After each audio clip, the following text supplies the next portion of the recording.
Welcome to our revision question on IAS 12. Before you continue watching this recording, it is very important that you have attempted this question on your own under exam conditions.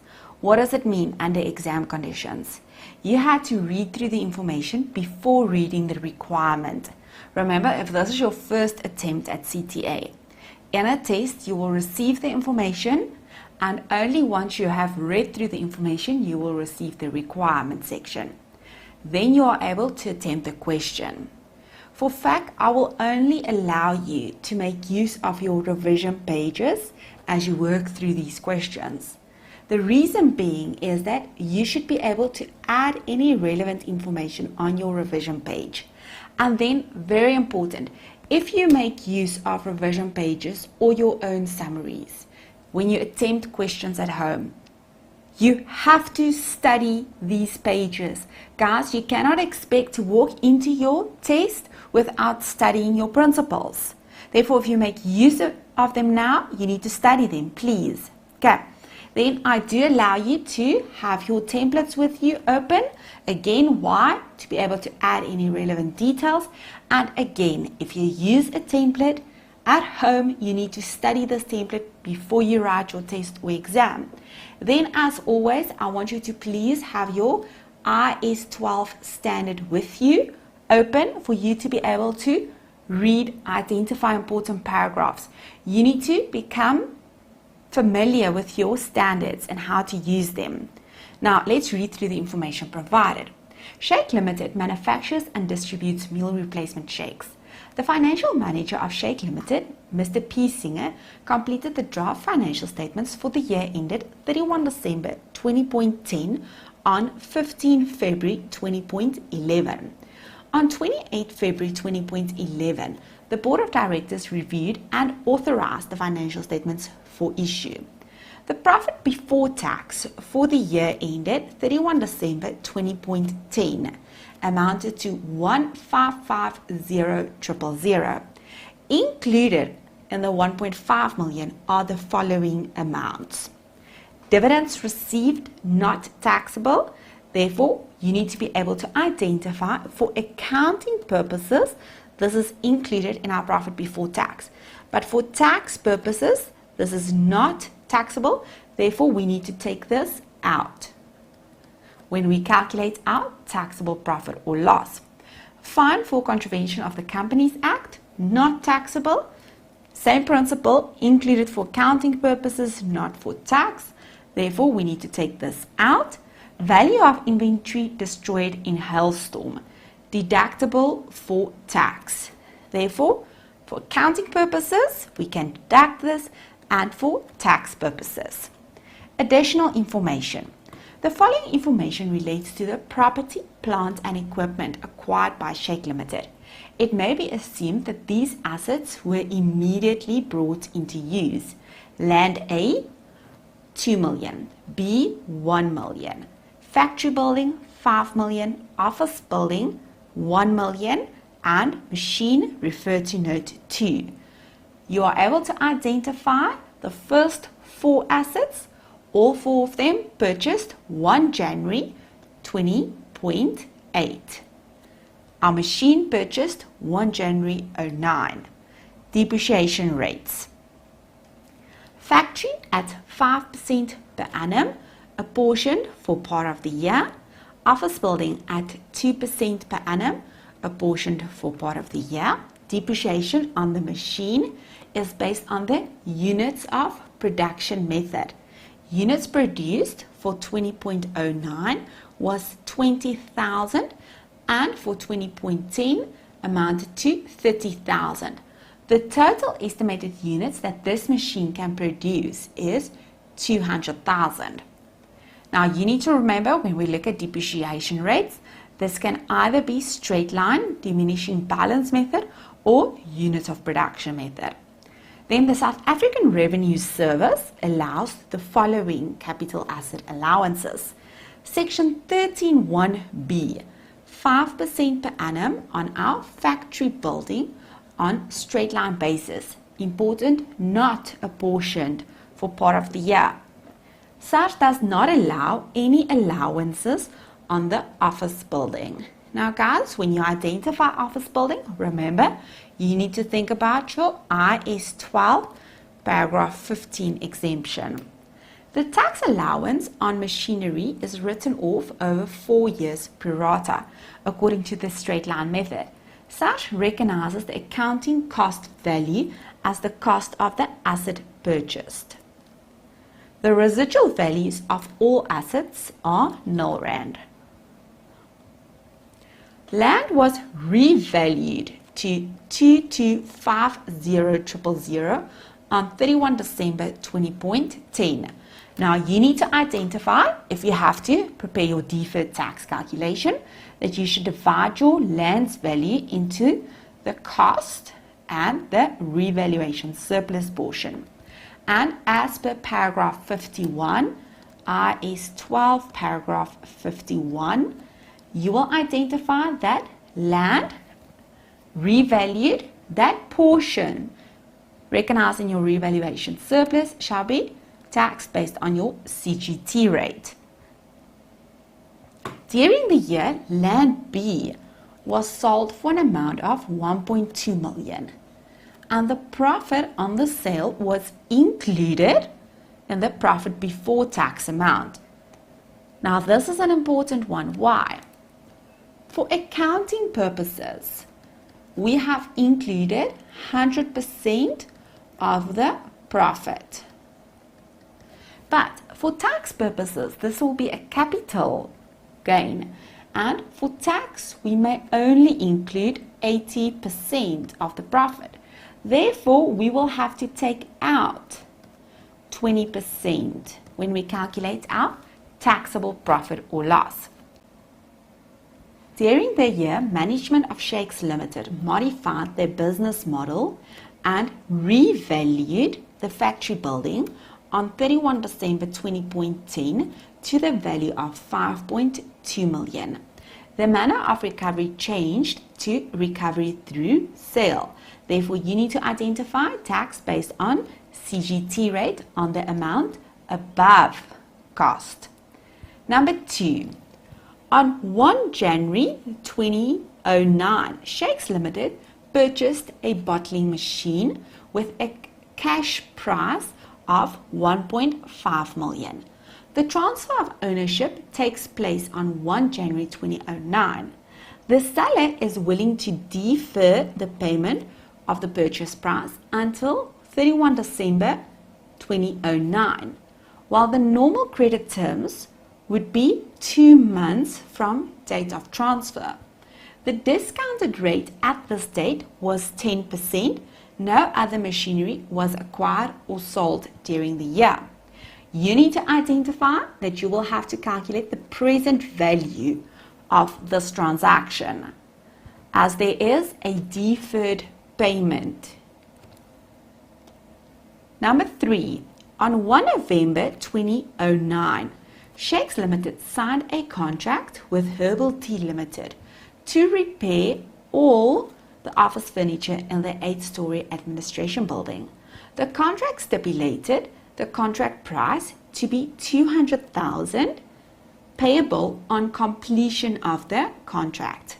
Herbal Tea Limited estimated that the total cost to repair all the furniture in the administration building of Shake Limited would amount to 120,000.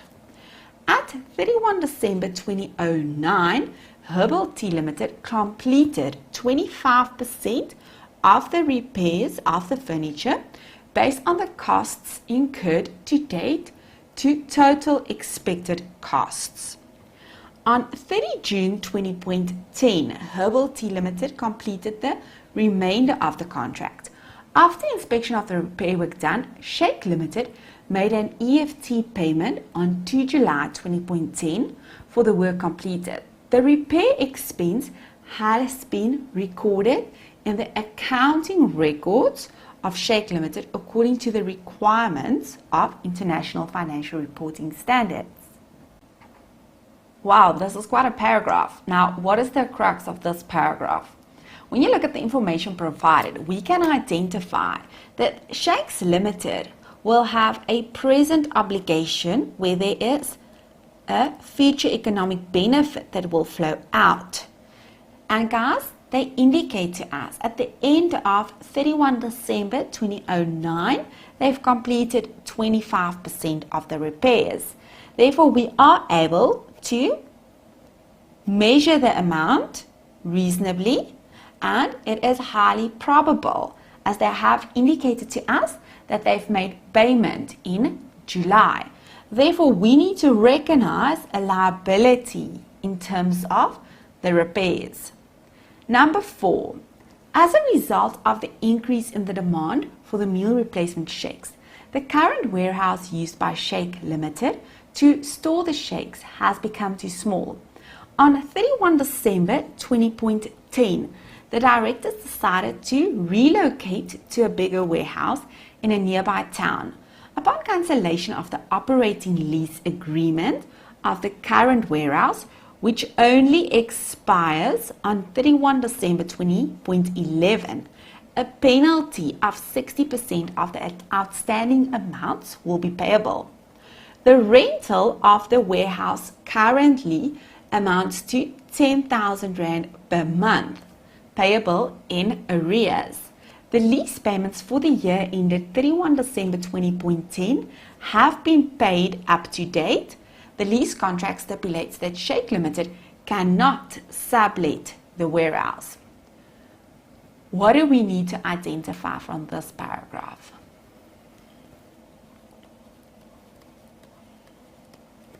That this is an onerous contract. Now, what is an onerous contract? This is where there is a present obligation under a contract that should be recognized and measured as a provision. They have a present obligation in a current contract up until 31 December 2011.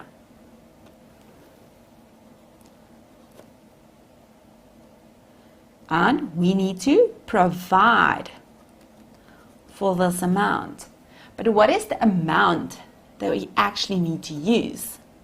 Now, this will be the lower of, and you will study this in IAS 37 in detail, but I have to just tell you guys, remember this is a revision question, therefore you have done this in your third year. Now, the cost will be the lower of the cost of fulfilling your contract or any penalties.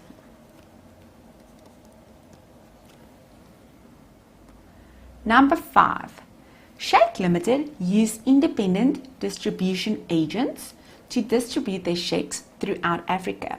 Shake Limited has developed customary business practices to analyze customers' changing preferences and to implement product improvements, pricing strategies and marketing campaigns to support the franchise name. These agents need to sign a contract and pay a special agency fee of 90,000 Rand for the exclusive right to distribute the shakes in a specific area. These agency fees are payable in advance in 3 equal annual installments over the contract period. The first installment of 30,000 Rand is payable on the commencement date of the contract. The first installment of agency fees in respect of contracts which only commence on 1 January 2011, amounting to 180,000, was also received in advance in the current year and included in the statement of financial position. The company provides for deferred tax on all temporary differences according to the statement of financial position approach. There is certainty beyond any reasonable doubt that the company will have sufficient taxable profit in future against which any deductible temporary differences can be utilized. There are no other exempt or temporary differences except those mentioned in the question. The SA normal tax rate has remained unchanged at 28% for the past few years. All capital gains taxes at 80%. 8. The general ledger account SARS payable contained the following entries for the year ended 31 December 20.10. Balance brought forward of 0, first provisional payment of 110,000, second provisional payment of 70,000, and an interest penalty of 2,500. Now, when you think about the provisional payments, remember your journal entry will be to debit your SARS payable in your statement of financial position and to credit your bank account. Now they indicate to us that there is an interest penalty included in this account, which is technically, guys, an error. This penalty in terms of interest should be recognized as an expense in our accounting profit or loss. They indicate to us that the interest penalty is included in our payable. Yes, we can recognize an increase in the payable, but this is an expense. Then they indicate to us, note, assume the interest penalty was allowed as a deduction by SARS. Therefore, for accounting purposes, this is allowed, and for tax purposes, this is allowed. Guys, I just want to mention one thing. It is important that you please read the information clearly. If they do not state anything in terms of interest payable to SARS, you need to assume that this will not be allowed. Now let's refer to the requirement section. Requirement A. Prepare the income tax expense note to the financial statements of Shake Limited for the year ended 31 December 20.10 as required by IAS 12 income taxes. It is important to identify, guys, that you need to know that you should include your tax rate recon in terms of IAS 12 paragraph 81C. B. Calculate the SARS payable balance for the year ended 31 December 20.10 and perform the deferred tax journal entry for the year ended 31 December 20.10. Comparative figures are not required. No other notes are required. No accounting policy notes are required, and assume all amounts are material.